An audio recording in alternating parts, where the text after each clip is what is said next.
Sometimes I'm asked why I'm a Christian. People often want a simple answer to this question, although I'm not sure the answer is really all that simple. But when push comes to shove, I can tell you that I'm a Christian not because I was raised as a Christian, not because it works for me, and not because I had some deep need that Christianity met.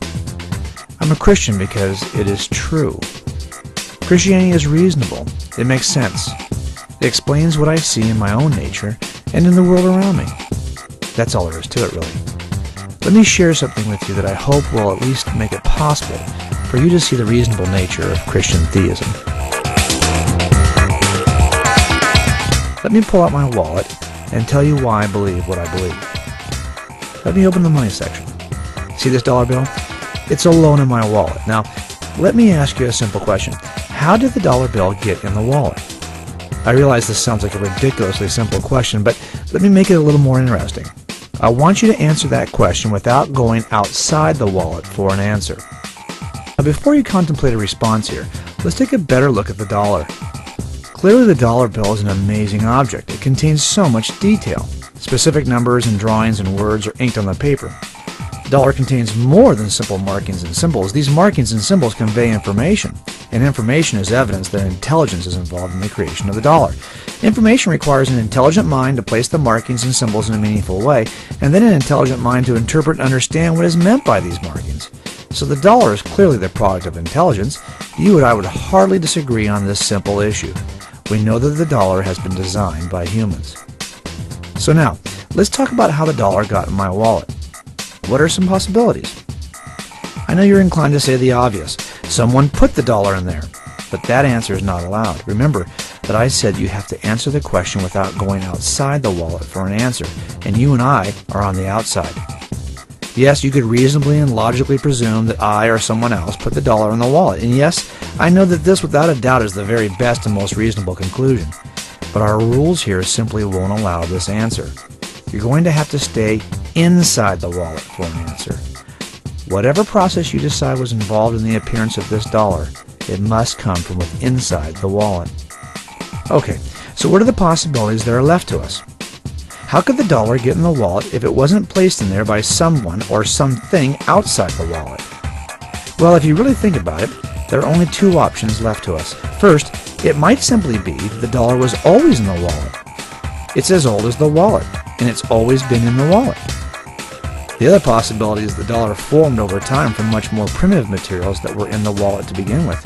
Two options. The dollar is as old as the wallet, or the dollar has somehow evolved from other materials that have always been in the wallet. But let's face it, neither of these two answers really makes any sense. You and I know that wallets don't come from the store with money in them, and we also know that small pieces of paper and ink just don't happen to come together with all the detail and complexity of this dollar. Okay. So what does all this have to do with the existence of God? Well, with this simple illustration, we are describing the problem that atheists and philosophical naturalists and materialists have when they try to explain how life began in our universe.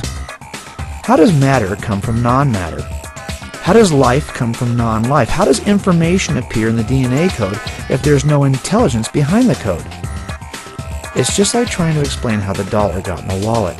If we limit ourselves to only natural, physical, materialistic explanations, we simply cannot go outside the natural, physical, materialistic realm for an answer. In essence, we can't go outside the wallet. And if we force ourselves to stay inside the natural realm, we have to conclude that the matter and life we see in the universe has either always been here, or it's evolved over time from lesser base elements. It's just like the dollar. If we have to stay inside the wallet for an answer, there are only a couple of possibilities. But the possibilities we've talked about are pretty lame, aren't they?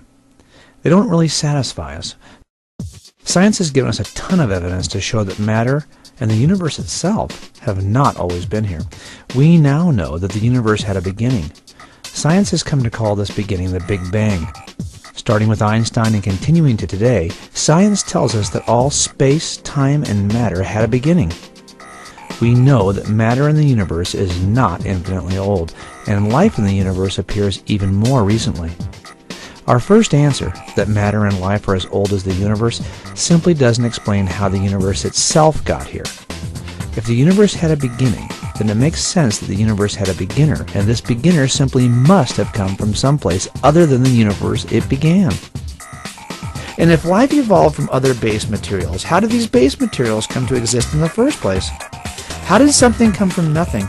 Even if this something is very basic and primitive in nature, how did matter, regardless of how basic the matter may be, suddenly appear within the natural realm? Can any satisfactory explanation be offered? Clearly, the most satisfying answer for how a highly designed object appears within the wallet is to conclude that someone or something placed that object in the wallet. It's crazy to limit our answers to sources that are inside the wallet. When we do that, we get a biased answer. The most unbiased approach would be for us to at least allow the possibility that the answer may be outside the wallet.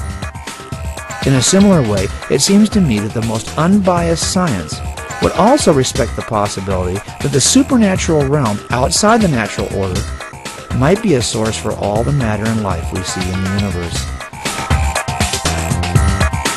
You see, I believe that theism is true because the existence of an all-powerful first cause outside the natural realm is the best and most reasonable inference from the evidence.